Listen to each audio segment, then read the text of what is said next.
আসসালামু আলাইকুম প্রিয় দর্শক, আবারও হাজির হয়েছি আপনাদের মাঝে মজাটি রেসিপি নিয়ে।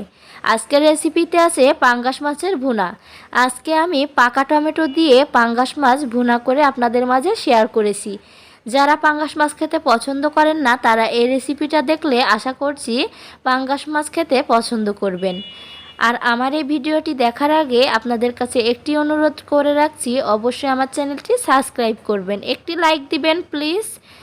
এখানে আমি পাঙ্গাস মাছ নিয়েছি, খুব সুন্দরভাবে ধুয়ে পরিষ্কার করে নিয়েছি। এখানে দিয়ে দিয়েছি লবণ, পরিমাণ মতো হলুদ আর দিয়েছি শুকনো মরিচের গুঁড়া। এখন সব কিছু খুব ভালোভাবে মেখে নিচ্ছি হাতের সাহায্যে, যাতে করে মাছের সব জায়গায় হলুদ, লবণ এবং মরিচের গুঁড়াটা ভালোভাবে লেগে যায়। খুব ভালোভাবে আমি মেখে নিয়েছি। এখন চলে এসেছি চুলায় একটি তাওয়া বসিয়ে দিয়েছি। তাওয়া গরম হয়ে আসলে এখানে দিয়ে দিয়েছি পরিমাণ মতো সয়াবিন তেল। এই মাছটা ভাজার জন্য তেলের পরিমাণটা একটু কমই দিতে হবে, যেহেতু পাঙ্গাস মাছে অনেকটা তেল থাকে, তাই তেলটা একটু কমিয়ে দিবেন। এখন একে একে মাছগুলো দিয়ে আমি উল্টে পাল্টে খুব ভালোভাবে লাল লাল করে ভেজে নিব। পাঙ্গাস মাছটা ভেজে যদি আপনারা ভুনা করেন তাহলে খেতে কিন্তু খুবই টেস্টি হয়। পাঙ্গাস মাছটা ভেজে রান্না করলে আমার কাছে মনে হয় সবথেকে বেশি স্বাদ লাগে। আর সাথে যদি পাকা টমেটো দিয়ে রান্না করা হয় তাহলে তো কোনো কথাই নেই। এখানে আমি যা মশলা লাগবে সেটা সব কিছু বেটে নিয়েছি পাটায়। এখন এখানে এই মাছ ভাজার তেলের মধ্যে আরও সামান্য একটু সয়াবিন তেল দিয়ে দিয়েছি। এখানে দিয়ে দিয়েছি 2 টুকরা দারুচিনি আর দিয়েছি পেঁয়াজ কুচি। পেঁয়াজটা খুব ভালোভাবে তেলের সাথে ভেজে নিয়েছি। পেঁয়াজটা একটু কালার হয়ে এসেছে, এ পর্যায়ে দিয়ে দিয়েছি রসুন বাটা, আদা বাটা, জিরা বাটা, এলাচ বাটা আর শুকনা মরিচ বাটা। এখানে সব কিছু একসাথে বেটে নিয়েছি। এই মশলাগুলো দিয়ে খুব ভালোভাবে এখানে মশলাটা কষিয়ে নিতে হবে।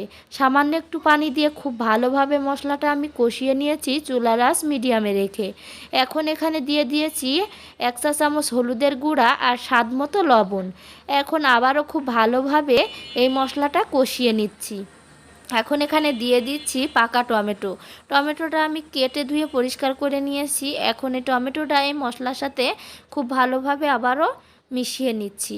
এই টমেটো দেওয়ার পরপরই আমি এখানে পাঙ্গাস মাছটা অ্যাড করে দিয়েছি।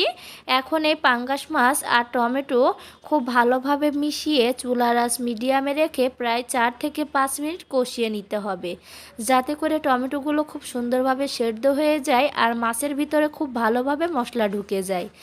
এই যে ঢাকনা দিয়ে আমি 2 থেকে 3 মিনিট খুব ভালোভাবে কষিয়ে নিয়েছি আর বাকিটা এভাবে ঢাকনা ছাড়াই কষিয়ে নিয়েছি। এভাবে নাড়াচাড়া করে বেশ 4 থেকে 5 মিনিট লেগেছে আমার এভাবে কষিয়ে নিতে। তো এভাবে করে আপনারা পাঙ্গাস মাছ ভুনা করলে আশা করছি খুবই পছন্দ করবে আপনার পরিবারের সকলেই, আর আপনার খুবই প্রশংসা করবে। এখন এখানে আমি দিয়ে দিচ্ছি পরিমাণ মতো পানি।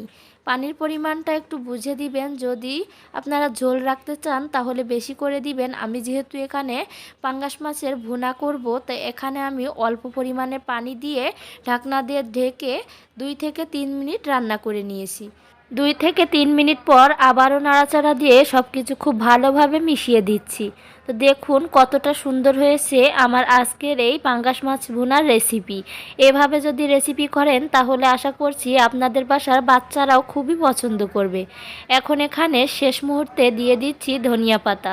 ধনিয়া পাতাটা যদি আপনারা পছন্দ না করেন তাহলে জিরা তেলে গুঁড়ো করেও এখানে দিতে পারেন। তো আমি আজকে এখানে ধনিয়া পাতাটাই অ্যাড করেছি, যেহেতু মাছ ভুনা তাই ধনিয়া পাতাটা দিলেই বেশি ভালো হয়। আর এখানে দিয়ে দিয়েছি 1 থেকে 2টি কাঁচামরিচের ফালি। এভাবে শেষে যদি কাঁচামরিচের ফালি দেওয়া হয় তাহলে কিন্তু এই মাছের স্বাদটা আরও দ্বিগুণ হয়ে যায়। এখন এখানে চুলার আঁচ বন্ধ করে দিয়েছি। দেখুন একদমই তৈরি হয়ে গিয়েছে মজাদার পাঙ্গাস মাছের ভুনা। এই ভুনা রেসিপিটা আপনারা গরম গরম ভাতের সাথে কিংবা পোলাও কিংবা খিচুড়ি সব কিছুর সাথেই খেতে পারেন। পাকা টমেটো দিয়ে পাঙ্গাস মাছের ভুনা এই রেসিপিটি যদি আপনাদের ভালো লেগে থাকে তাহলে অবশ্যই আমার পাশে থাকবেন, আমার চ্যানেলটি অবশ্যই সাবস্ক্রাইব করবেন। দেখতে যেমনি সুন্দর হয়েছে খেতেও তেমনি অসাধারণ ছিল। তাই আজকের মতো এখানে শেষ করছি, আবারও ফিরে আসবো আপনাদের মাঝে নতুন কোনো অন্য রেসিপি নিয়ে। ততক্ষণ আপনারা সুস্থ থাকুন, ভালো থাকুন। আল্লাহ হাফেজ, আসসালামু আলাইকুম।